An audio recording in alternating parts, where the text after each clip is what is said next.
السلام علیکم۔ اللہ تعالیٰ نے اپنے بندوں کو سیدھا راستہ دکھانے کے لیے سمے سمے پر اپنے پیغمبروں اور سندشٹوں یعنی کہ میسنجر کو دنیا میں بھیجا۔ دنیا میں لگ بھگ 1,24,000 نبی بھیجے گئے تھے۔ سبھی انسانوں میں سے تھے اور لوگوں کو ایک اللہ کی طرف بلاتے تھے۔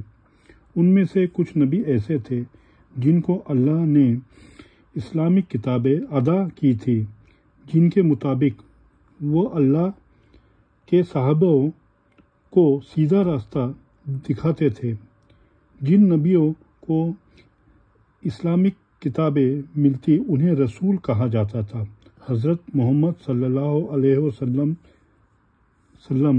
بھی ان میں سے ایک رسول تھے جنہیں اللہ تعالیٰ نے قرآن جیسی مقدس کتاب عطا فرمائی۔ قرآن میں 25 نبیوں کا ذکر ملتا ہے۔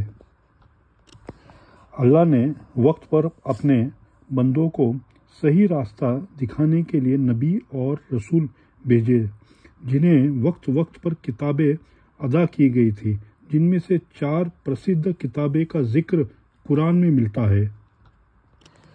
پرسدھ آسمانی کتابیں اس طرح ہے، یہ الگ الگ سمے پر الگ الگ رسولوں پر نازل ہوئی۔ پہلی کتاب ہے صحف ابراہیمی، حضرت ابراہیم صلی اللہ علیہ وسلم کو عطا کی گئی۔ یہ کتاب اب لپت ہو چکی ہے، لیکن اتہاس میں اس کا کہیں کہیں ذکر مل جاتا ہے۔ دوسری کتاب ہے تورات۔ اس کتاب کو اللہ کی طرف سے حضرت موسیٰ علیہ السلام پر نازل کیا گیا تھا۔ یہ کتاب اب اپنی اصل حالت میں موجود نہیں ہے، لیکن اس میں بھی کچھ ایک اللہ پر ایمان اور اسلام کا ذکر مل جاتا ہے۔ تیسری کتاب ہے زبور۔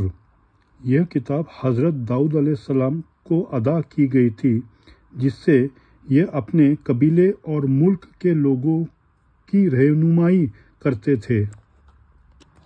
چوتھی کتاب ہے انجیل۔ اس کتاب کو ورتمان میں بائبل کے نام سے جانا جاتا ہے۔ اسے حضرت عیسیٰ علیہ السلام پر نازل کیا گیا تھا۔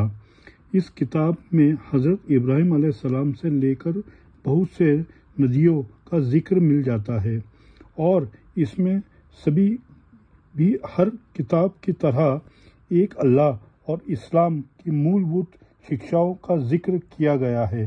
حالانکہ اس کتاب میں بھی اب بہت تبدیلیاں ہو چکی ہیں اور یہ اپنی اصل حالت میں موجود نہیں ہے۔ یہ 4 آسمانی کتابیں کیسے نازل ہوئی؟ یہاں پر سب سے بڑا سوال یہ ہوتا ہے کہ آسمانی کتابیں کب اور کیسے نازل ہوئی؟ جب کسی سماج یا دیش کا ادھرم کا بول بالا ہو جاتا اور لوگ پت پرست ہو جاتے تو اللہ اپنا سندیش کو پہنچانے کے لیے ایک پیغمبر یا رسول بھیجتے اور اس سے ایک کتاب یا کچھ بنیادی باتیں بتائی جاتی، جنہیں وہ اپنے سماج کے لوگوں کو بتاتے اور انہیں سیدھے راستے پر چلانے کی کوشش کرتے۔ جبرائیل علیہ السلام نبی اور رسول کو اللہ کا میسج لا کر دیتے تھے، اور یہ سندیش نبی اور رسول اپنے قبیلے اور لوگوں تک پہنچاتے تھے۔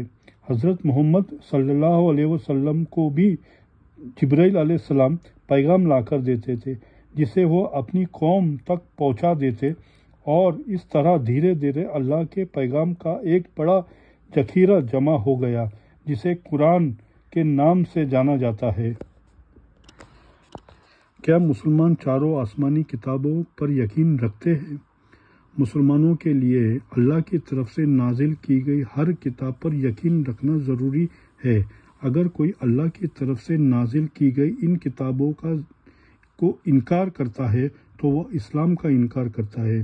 مسلمان تورات، زبور، انجیل اور قرآن چاروں پر یقین رکھتے ہیں اور یہ مانتے ہیں کہ سمے کے ساتھ قرآن کے علاوہ